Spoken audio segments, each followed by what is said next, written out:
श्रीमद् भगवद गीता का एक सबसे महत्वपूर्ण और गहरा उपदेश है, कर्मण्येवाधिकारस्ते मा फलेषु कदाचन। इसका अर्थ है कि हमारा अधिकार केवल कर्म करने पर है, उसके फल पर कभी नहीं। ये सिद्धांत भगवान श्री कृष्ण ने कुरुक्षेत्र के युद्ध में अर्जुन को दिया था, जब अर्जुन अपने रिश्तेदारों के खिलाफ लड़ने से हिचकिचा रहे थे। इस उपदेश का सार ये है कि हमें अपने कर्तव्यों को पूरी निष्ठा, ईमानदारी और समर्पण के साथ निभाना चाहिए, बिना किसी अपेक्षा के कि उसका परिणाम क्या होगा। अक्सर हम किसी काम को शुरू करने से पहले ही उसके संभावित परिणाम के बारे में सोचने लगते हैं। यदि परिणाम हमारी अपेक्षा के अनुरूप नहीं होता तो हम निराश हो जाते हैं या फिर काम को बीच में ही छोड़ देते हैं। ये मानसिकता हमें अपने लक्ष्य से भटका देती है और हमारी ऊर्जा को नष्ट कर देती है। गीता का यह उपदेश हमें सिखाता है कि सफलता या असफलता हमारे हाथ में नहीं है, बल्कि हमारा नियंत्रण केवल अपने प्रयासों पर है। जब हम फल की चिंता छोड़ देते हैं तो हम अपने काम पर पूरी तरह से ध्यान केंद्रित कर पाते हैं, जिससे हमारी कार्यक्षमता बढ़ती है और अंततः हमें बेहतर परिणाम मिलते हैं। ये सिद्धांत हमें मानसिक शांति और संतोष भी प्रदान करता है, क्योंकि हम जानते हैं कि हमने अपना सर्वश्रेष्ठ दिया है और परिणाम जो भी हो वह ईश्वर की इच्छा है। आइए इस गहन सिद्धांत को एक प्रेरणादायक कहानी के माध्यम से समझते हैं। बहुत समय पहले की बात है। एक हरे भरे जंगल के किनारे एक शांत और पवित्र कुटिया में एक महान ऋषि रहते थे। उनका नाम महर्षि ध्यानदेव था।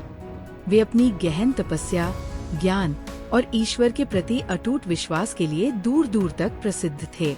उनके सैकड़ों शिष्य थे जो उनसे ज्ञान प्राप्त करने और जीवन के रहस्यों को समझने के लिए आते थे। महर्षि ध्यानदेव का जीवन पूरी तरह से कर्म और ध्यान को समर्पित था। वे हर सुबह ब्रह्म मुहूर्त में उठते, पवित्र नदी में स्नान करते और फिर घंटों ध्यान में लीन रहते थे। वे अपने शिष्यों को पढ़ाते, लोगों की समस्याओं का समाधान करते और हमेशा दूसरों की भलाई के लिए काम करते थे।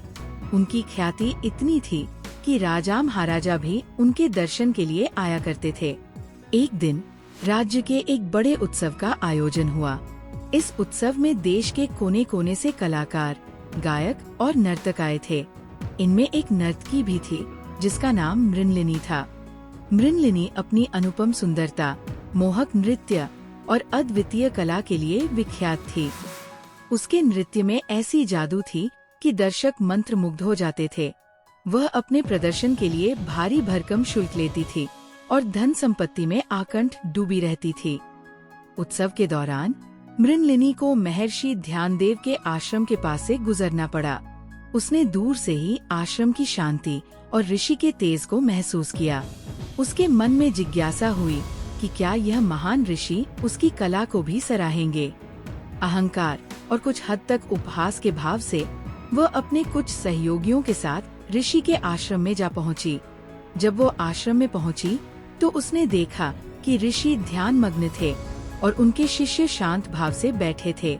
मृणलिनी ने मुस्कुराते हुए ऋषि को प्रणाम किया और कहा, हे महर्षि, मैंने आपकी ख्याति बहुत सुनी है। मैं एक नर्तकी हूँ और अपनी कला के लिए जानी जाती हूँ। क्या आप मुझे अपने समक्ष नृत्य प्रस्तुत करने की अनुमति देंगे? ऋषि ने अपनी आंखें खोली और मृणलिनी की ओर देखा। उनके चेहरे पर कोई भाव नहीं था, न प्रशंसा का, न आलोचना का। उन्होंने शांति से कहा, देवी, आप अपनी कला प्रस्तुत कर सकती है, मुझे कोई आपत्ति नहीं। मृणलिनी ने अपनी सबसे सुंदर वेशभूषा धारण की और अपनी मनमोहक नृत्य कला का प्रदर्शन करने लगी। उसने हर मुद्रा, हर भाव को पूरी पूर्णता से प्रस्तुत किया। उसके नृत्य में वह जुनून और समर्पण था जिसने उसे इतनी प्रसिद्धि दिलाई थी। वह लगातार घंटों तक नृत्य करती रही, ये उम्मीद करते हुए कि ऋषि एक बार तो उसकी प्रशंसा करेंगे। उसने सोचा कि उसके नृत्य से ऋषि का ध्यान टूटेगा और वे अवश्य ही उसकी कला से प्रभावित होंगे।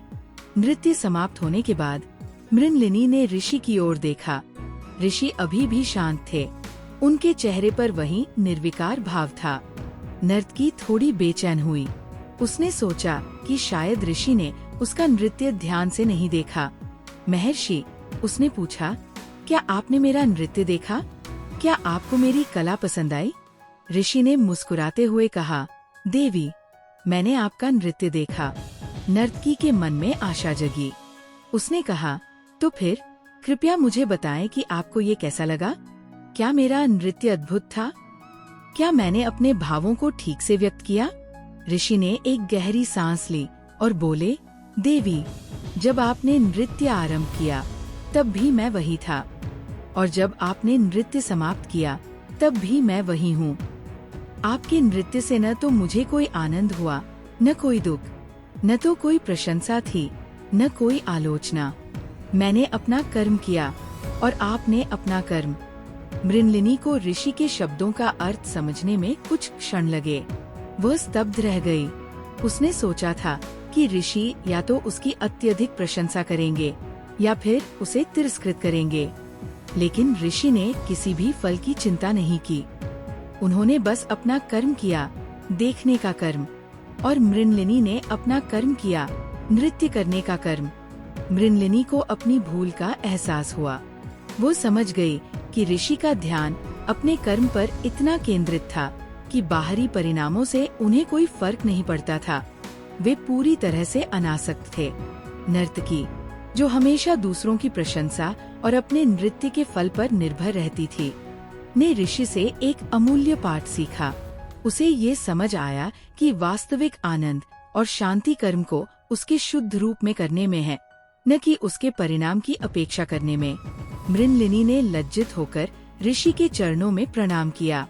उसने कहा, महर्षि, आपने मुझे आज जीवन का सबसे बड़ा पाठ सिखाया है। मैं हमेशा अपने नृत्य के फल की चिंता करती थी, प्रशंसा की उम्मीद करती थी और आलोचना से भयभीत रहती थी। लेकिन आपने मुझे दिखाया कि कर्म अपने आप में एक पूर्णता है। फल की चिंता हमें अपने वास्तविक लक्ष्य से भटकाती है। इस घटना के बाद मृणलिनी के जीवन में एक बड़ा परिवर्तन आया। उसने अपनी कला का प्रदर्शन करना जारी रखा, लेकिन अब वह केवल प्रशंसा या धन के लिए नहीं करती थी। वह अपने नृत्य को एक साधना मानती थी, एक कर्म जिसे उसे पूरी निष्ठा और प्रेम से करना था। उसने फल की चिंता छोड़ दी और अपने कर्म पर ध्यान केंद्रित किया, और जैसे जैसे उसने ऐसा किया, उसके नृत्य में एक नई गहराई और दिव्यता आ गई, जिससे उसके दर्शक और भी अधिक प्रभावित होने लगे। ये कहानी हमें स्पष्ट रूप से सिखाती है कि जब हम फल की चिंता छोड़कर अपने कर्म पर ध्यान केंद्रित करते हैं, तो हम न केवल मानसिक शांति प्राप्त करते हैं, बल्कि अपने कार्य में भी उत्कृष्टता हासिल करते हैं।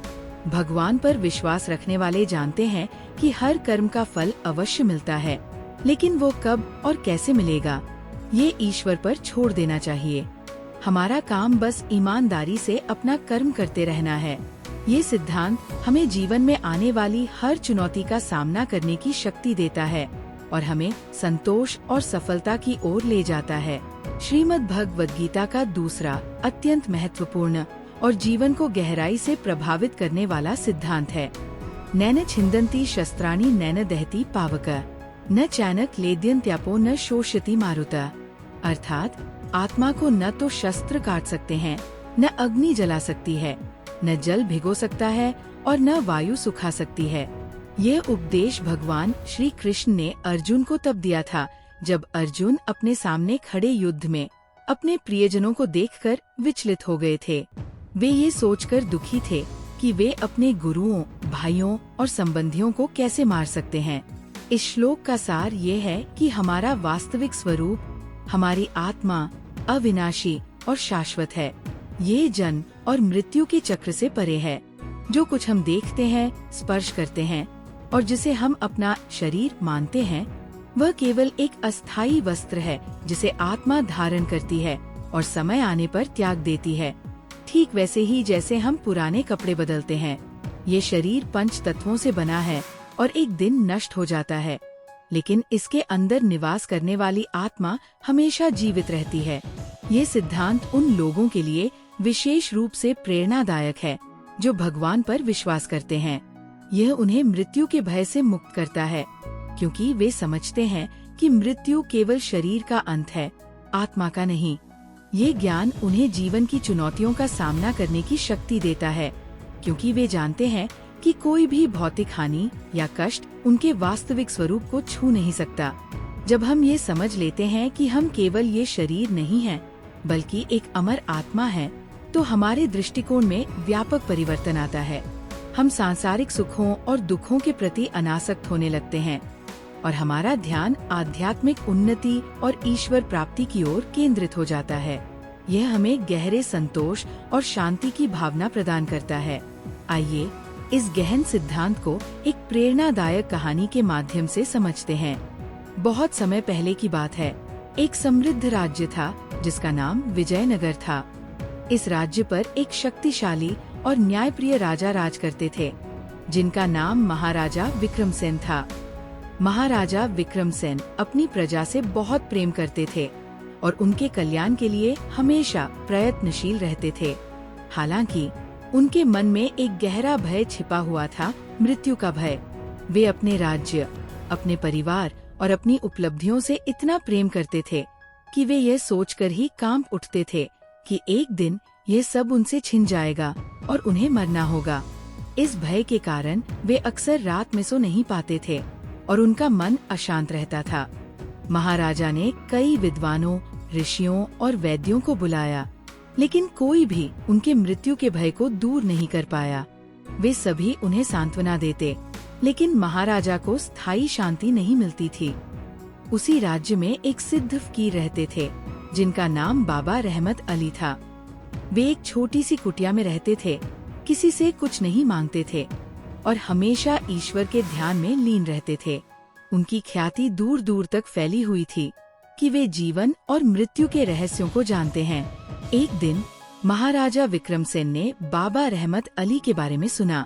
उन्होंने सोचा कि शायद यही व्यक्ति उनके भय को दूर कर सकते हैं। वे अकेले ही साधारण वेशभूषा में बाबा की कुटिया की ओर चल पड़े। जब महाराजा कुटिया पहुँचे तो उन्होंने देखा कि बाबा रहमत अली एक फटी हुई चादर ओढ़े, आंखें बंद किए हुए ध्यान में लीन थे। महाराजा ने धैर्यपूर्वक प्रतीक्षा की। कुछ देर बाद बाबा ने अपनी आंखें खोली और महाराजा को देखकर मुस्कुरा दिए।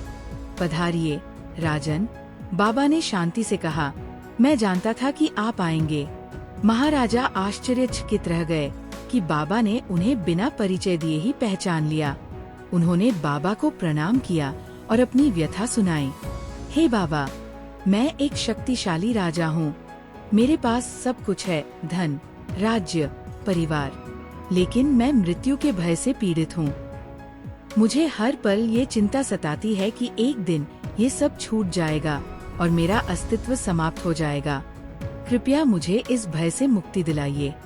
बाबा रहमत अली ने ध्यान से महाराजा की बात सुनी।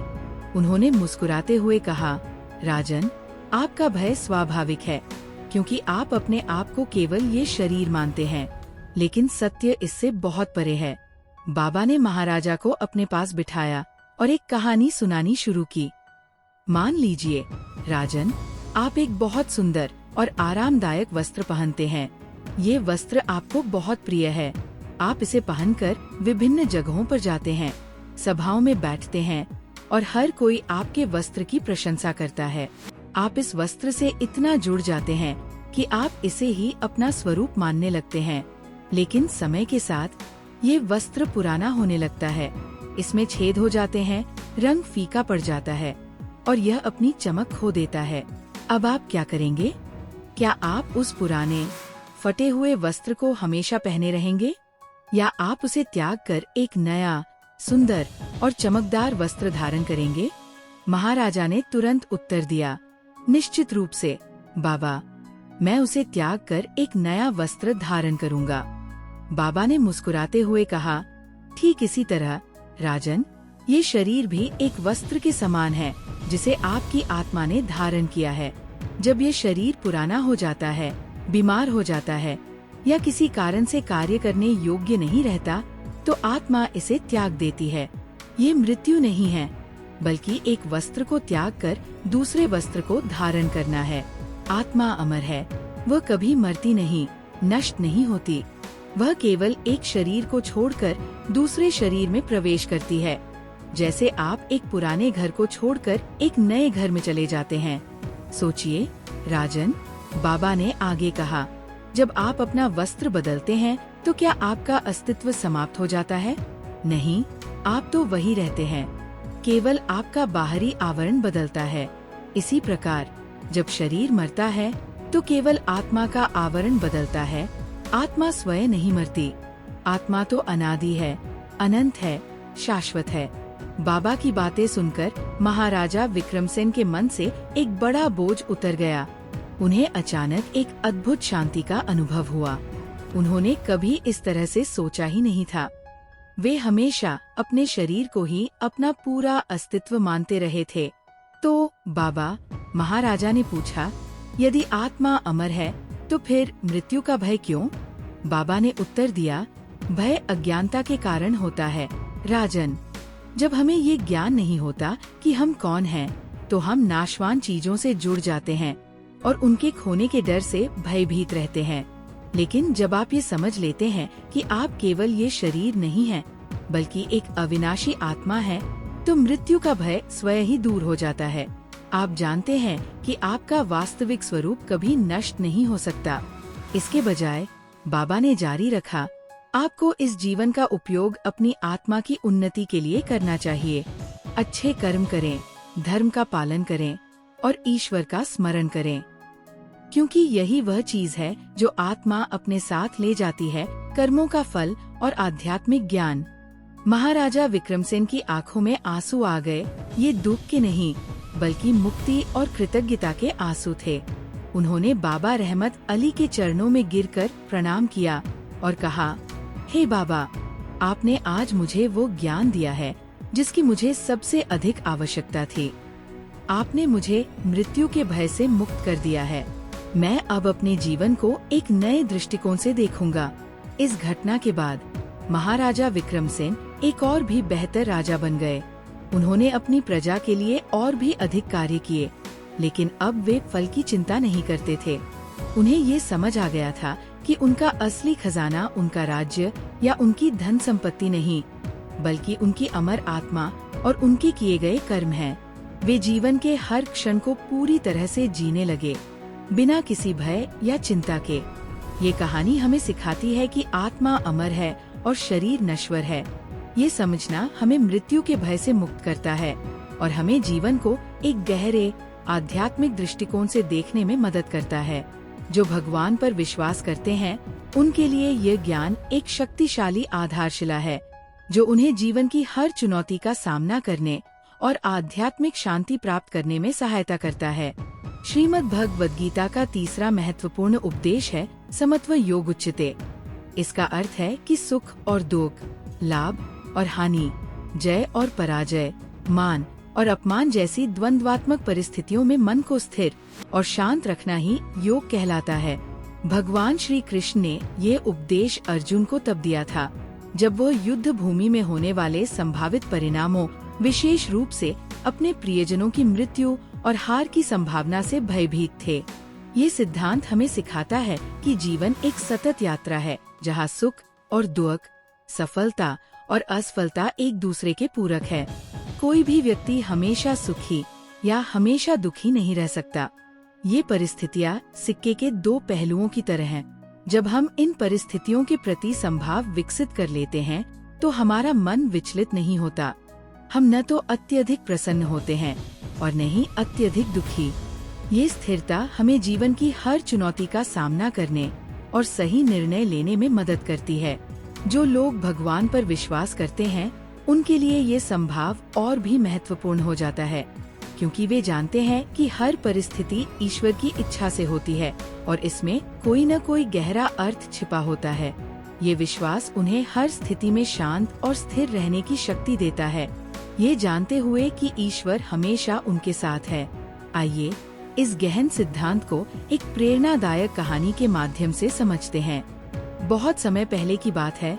एक दूरस्थ गांव में एक साधु रहते थे, जिनका नाम आनंद देव था। वे गांव के बाहर एक छोटी सी झोपड़ी में रहते थे और अपने शांत स्वभाव, ज्ञान और हर परिस्थिति में अपनी अविचल शांति के लिए प्रसिद्ध थे। आनंद देव को कभी भी किसी भी बाहरी घटना से विचलित होते हुए नहीं देखा गया था।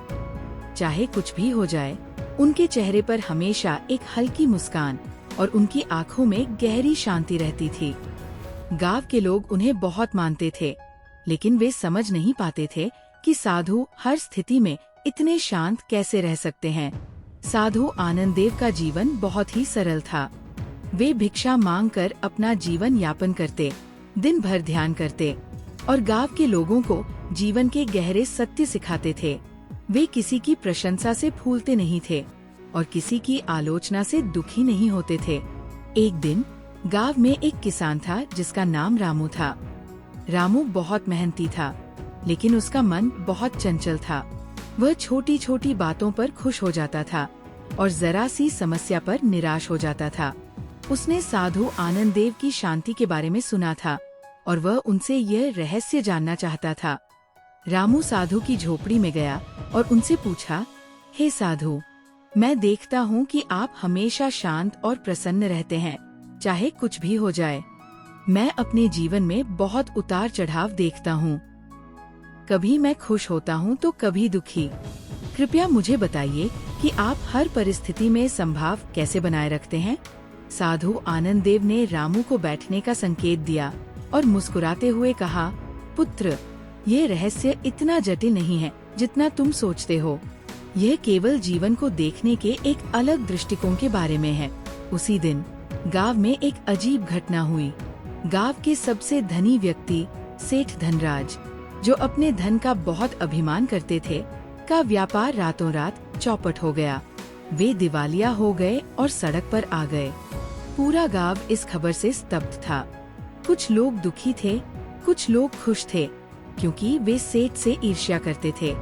जैसे ही ये खबर साधु की झोपड़ी तक पहुंची, रामू ने उत्सुकता से साधु की ओर देखा। उसे लगा कि साधु अब निश्चित रूप से दुख या सहानुभूति व्यक्त करेंगे, लेकिन साधु आनंद देव ने केवल सिर हिलाया और अपनी आंखें बंद कर ली। उनके चेहरे पर वही अविचल शांति थी। रामू ने पूछा, साधु, क्या आपने सुना? सेठ धनराज बर्बाद हो गए। ये कितनी बुरी खबर है। साधु ने आंखें खोली और शांत स्वर में कहा, पुत्र, ऐसा होता रहता है, ये जीवन का एक हिस्सा है। रामू चकित रह गया। वह साधु की प्रतिक्रिया से संतुष्ट नहीं था। अगले ही दिन गांव में एक और अद्भुत घटना घटी। एक गरीब परिवार के बेटे को, जिसने सालों से कड़ी मेहनत की थी, राज्य की सबसे बड़ी शिक्षा संस्था में प्रवेश मिल गया। यह उस परिवार के लिए एक बहुत बड़ी उपलब्धि थी और पूरे गांव में खुशी की लहर दौड़ गई। लोग मिठाइयाँ बांट रहे थे और जश्न मना रहे थे। ये खबर भी साधु तक पहुंची। रामू ने फिर से साधु की ओर देखा, इस बार उम्मीद से कि वे अब तो खुश होंगे और अपनी प्रसन्नता व्यक्त करेंगे।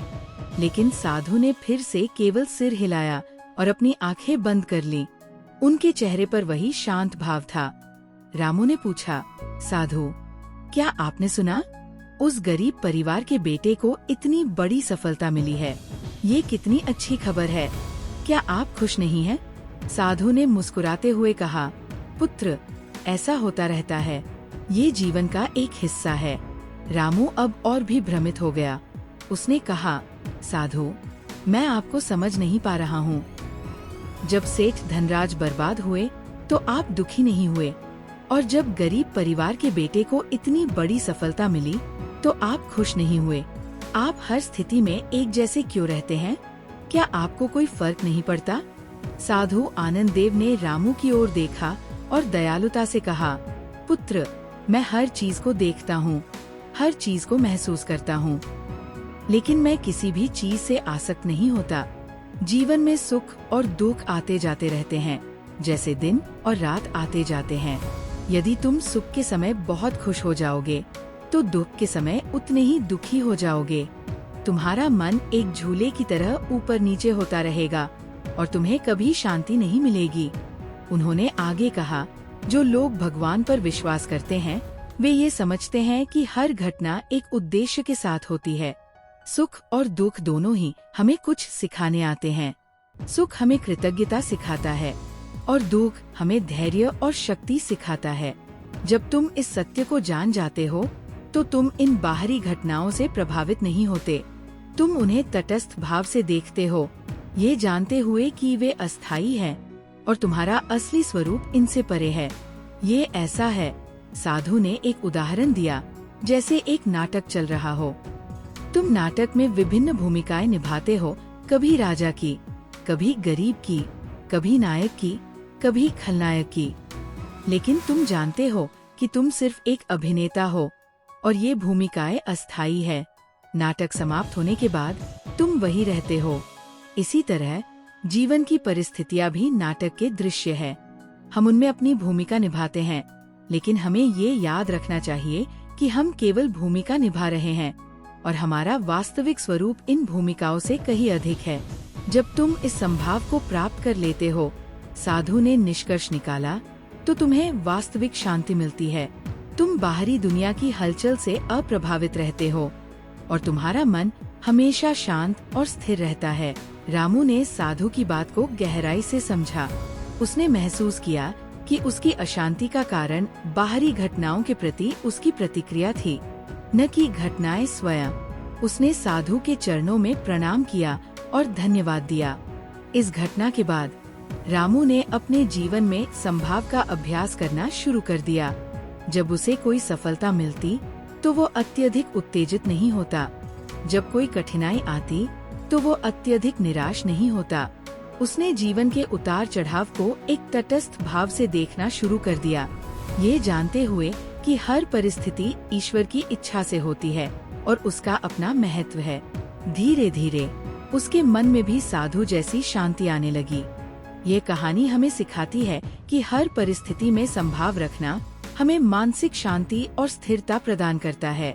जो लोग भगवान पर विश्वास करते हैं, उनके लिए ये समझना और भी महत्वपूर्ण है कि हर घटना ईश्वर की योजना का हिस्सा है। ये ज्ञान हमें जीवन के सुख और दुख दोनों को स्वीकार करने और उनसे सीखने की शक्ति देता है, जिससे हमारा जीवन अधिक संतुलित और शांतिपूर्ण बनता है। श्रीमद् भगवद गीता का चौथा मौलिक सिद्धांत है, अह सर्वस्य प्रभो मत्तः सर्व प्रवर्तते। इसका अर्थ है कि मैं भगवान ही सभी आध्यात्मिक और भौतिक लोकों का उद्गम हूँ। सब कुछ मुझसे ही उत्पन्न होता है। यह उपदेश भगवान श्री कृष्ण ने अर्जुन को अपने विश्वरूप दर्शन के दौरान दिया था, जहाँ उन्होंने अपनी दिव्य शक्ति और सर्वव्यापकता का प्रदर्शन किया था। ये सिद्धांत हमें ये समझाता है कि ब्रह्मांड में जो कुछ भी है, वह सब कुछ एक सर्वोच्च शक्ति से उत्पन्न हुआ है और उसी के द्वारा संचालित होता है। ये शक्ति कोई और नहीं बल्कि परम ब्रह्मा भगवान स्वयं है। हम अक्सर सोचते हैं कि हमारी अपनी क्षमताएं, हमारी बुद्धिमत्ता या हमारा भाग्य ही सब कुछ निर्धारित करता है, लेकिन ये सिद्धांत हमें विनम्रता सिखाता है और यह याद दिलाता है कि हम एक बहुत बड़ी व्यवस्था का हिस्सा हैं और उस व्यवस्था का नियंत्रण एक परम सत्ता के हाथों में है। जो लोग भगवान पर विश्वास करते हैं, उनके लिए ये अवधारणा विशेष रूप से महत्वपूर्ण है। ये उन्हें ये समझने में मदद करती है कि वे अकेले नहीं हैं। एक सर्वोच्च शक्ति हमेशा उनके साथ है, उन्हें मार्गदर्शन दे रही है और उनकी देखभाल कर रही है। ये विश्वास उन्हें जीवन की अनिश्चितताओं और चुनौतियों का सामना करने की शक्ति देता है, क्योंकि वे जानते हैं कि सब कुछ ईश्वर की इच्छा से होता है और अंततः सब कुछ ठीक हो जाएगा। यह उन्हें अहंकार से मुक्त करता है और उन्हें ईश्वर के प्रति पूर्ण समर्पण और भक्ति के मार्ग पर ले जाता है। आइए इस गहन सिद्धांत को एक प्रेरणादायक कहानी के माध्यम से समझते हैं। एक समय की बात है, एक समृद्ध राज्य था जहाँ एक महान मूर्तिकार रहते थे, जिनका नाम विश्वकर्मा था। विश्वकर्मा अपनी अद्वितीय कला के लिए दूर दूर तक प्रसिद्ध थे। वे पत्थर को ऐसे जीवंत रूप देते थे कि उनकी मूर्तियाँ बोलती हुई प्रतीत होती थी। राजा सहित सभी लोग उनकी कला का सम्मान करते थे और उन्हें एक महान कलाकार मानते थे। विश्वकर्मा को अपनी कला पर बहुत अभिमान था। वे अक्सर सोचा करते थे कि वे अपने हाथों से कुछ भी बना सकते हैं और उनकी कला से बढ़कर कुछ भी नहीं।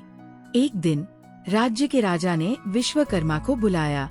राजा स्वयं भी कला के बहुत बड़े प्रेमी थे और उन्होंने विश्वकर्मा की ख्याति सुनी थी। राजा ने विश्वकर्मा से कहा, हे विश्वकर्मा, मैंने आपकी अद्भुत कला के बारे में बहुत सुना है। मैं चाहता हूँ कि आप मेरे लिए एक ऐसी मूर्ति बनाएं जो इतनी सजीव हो कि उसे देखकर लगे कि वह अभी बोल उठेगी। विश्वकर्मा ने गर्व से कहा, महाराज, ये मेरे बाएं हाथ का काम है। मैं ऐसी मूर्ति बनाऊंगा जो आपकी अपेक्षाओं से भी बढ़कर होगी। विश्वकर्मा अपने कार्य में जुट गए। उन्होंने सबसे उत्तम पत्थर चुना और दिन रात एक कर दिया। महीनों की कड़ी मेहनत के बाद उन्होंने एक भव्य मूर्ति बनाई। वह मूर्ति इतनी सजीव थी कि सचमुच लगता था कि उसमें प्राण आ गए हैं। मूर्ति की आंखों में चमक थी और उसके चेहरे पर ऐसे भाव थे जैसे वह कुछ कहने वाली हो। जब मूर्ति बनकर तैयार हुई तो राजा को उसे देखकर बहुत प्रसन्नता हुई। उन्होंने विश्वकर्मा की खूब प्रशंसा की और उन्हें ढेर सारे सोने के सिक्के और मूल्यवान रत्न भेंट किए। विश्वकर्मा का अहंकार और भी बढ़ गया। उन्होंने सोचा कि वे सचमुच इस दुनिया के सबसे महान निर्माता है। लेकिन इस घटना के बाद विश्वकर्मा के मन में एक नया विचार आया। उन्होंने सोचा, यदि मैं इतनी अद्भुत मूर्तियाँ बना सकता हूँ, तो क्या मैं स्वयं एक ऐसी जीवंत चीज नहीं बना सकता जिसमें आत्मा हो। उन्होंने मनुष्य बनाने का प्रयास करने का निर्णय लिया। उन्होंने सबसे उत्तम सामग्री एकत्र की और एक मानव आकृति बनाने लगे। उन्होंने उसे पूरी तरह से सही आकार दिया। मांसपेशियां, नसें, हड्डियां, सब कुछ इतनी सटीकता से बनाया कि वो जीवित व्यक्ति जैसा ही लग रहा था। लेकिन लाख कोशिशों के बाद भी वे उसमें प्राण नहीं डाल पाए। वह बस एक निर्जीव आकृति बनी रही। विश्वकर्मा बहुत निराश हुए। उनका अहंकार टूट गया। उन्हें समझ नहीं आया कि वे एक सजीव दिखने वाली मूर्ति तो बना सकते हैं, लेकिन उसमें जीवन क्यों नहीं डाल सकते। एक दिन विश्वकर्मा गहरे चिंतन में डूबे हुए थे। तभी एक वृद्ध साधु उनके पास से गुजर रहे थे। साधु ने विश्वकर्मा के उदास चेहरे को देखा और पूछा, पुत्र, तुम इतने दुखी क्यों हो? तुम्हारी कला तो अनुपम है। विश्वकर्मा ने साधु को अपनी पूरी व्यथा सुनाई। उन्होंने कहा, हे साधु, मैं इतनी अद्भुत मूर्तियाँ बना सकता हूँ, लेकिन मैं एक जीवित प्राणी क्यों नहीं बना सकता? मैं उसमें प्राण क्यों नहीं डाल सकता? मैं इस रहस्य को समझ नहीं पा रहा हूँ। साधु ने मुस्कुराते हुए कहा, पुत्र, तुमने बहुत अच्छा सवाल पूछा है और यही वो जगह है जहाँ तुम्हें ये समझना होगा कि तुम सृष्टिकर्ता नहीं हो, बल्कि एक कुशल निर्माता हो। साधु ने समझाया, तुमने जो मूर्ति बनाई वह तुम्हारी कला, तुम्हारे कौशल और तुम्हारी कड़ी मेहनत का परिणाम थी। वो अद्भुत थी, इसमें कोई संदेह नहीं, लेकिन उसमें प्राण नहीं थे। प्राण या जीवन देने की शक्ति केवल एक परम सत्ता के पास है, जिसे हम ईश्वर, भगवान या परमात्मा कहते हैं। सोचो, साधु ने आगे कहा, एक पेड़, एक नदी, एक पहाड़, एक जानवर, एक इंसान, क्या ये सब तुमने बनाए हैं? नहीं, ये सब उस सर्वोच्च सत्ता की रचनाएं हैं। हम मनुष्य केवल उन चीजों का उपयोग कर सकते हैं जो पहले से ही बनाई गई हैं और उन्हें एक नया रूप दे सकते हैं। तुम मिट्टी से एक बर्तन बना सकते हो, लेकिन मिट्टी किसने बनाई? तुम लकड़ी से एक फर्नीचर बना सकते हो, लेकिन पेड़ किसने उगाया? तुम पत्थर से एक मूर्ति बना सकते हो, लेकिन पत्थर किसने बनाया? ये सब उस परम सत्ता की इच्छा से होता है। वही सभी चीजों का मूल है, वही सबका पालनहार है और वही सबका संहारक भी है। हमारी अपनी क्षमताएं, हमारा ज्ञान, हमारा कौशल, ये सब उस सर्वोच्च सत्ता की कृपा से ही हमें मिलता है। हम अहंकार में सोचते हैं कि हम ही सब कुछ करते हैं, लेकिन वास्तव में हम केवल एक साधन हैं। साधु ने निष्कर्ष निकाला, जो व्यक्ति ये समझ जाता है कि ईश्वर ही सर्वोच्च सत्ता है, वह विनम्र हो जाता है। वह अपने सभी कर्मों को ईश्वर को समर्पित करता है और जानता है कि उसका अस्तित्व भी उसी परम शक्ति पर निर्भर करता है। ये ज्ञान उसे अहंकार से मुक्त करता है और उसे सच्ची शांति और संतोष प्रदान करता है। विश्वकर्मा को साधु की बातें सुनकर अपनी भूल का एहसास हुआ। उनका अहंकार टूट गया और उन्हें वास्तविकता का बोध हुआ।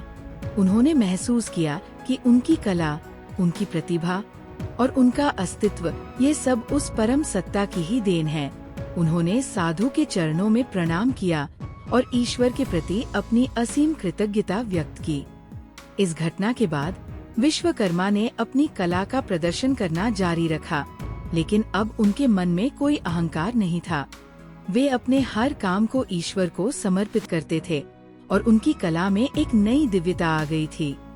वे ये समझते थे कि वे केवल एक माध्यम हैं और असली सृष्टिकर्ता तो ईश्वर ही है।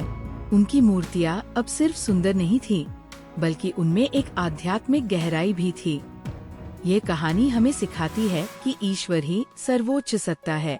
इस सत्य को समझना हमें विनम्र बनाता है, हमें अहंकार से मुक्त करता है और हमें ये एहसास दिलाता है कि हम एक बहुत बड़ी व्यवस्था का हिस्सा है, जो एक परम शक्ति द्वारा संचालित होती है।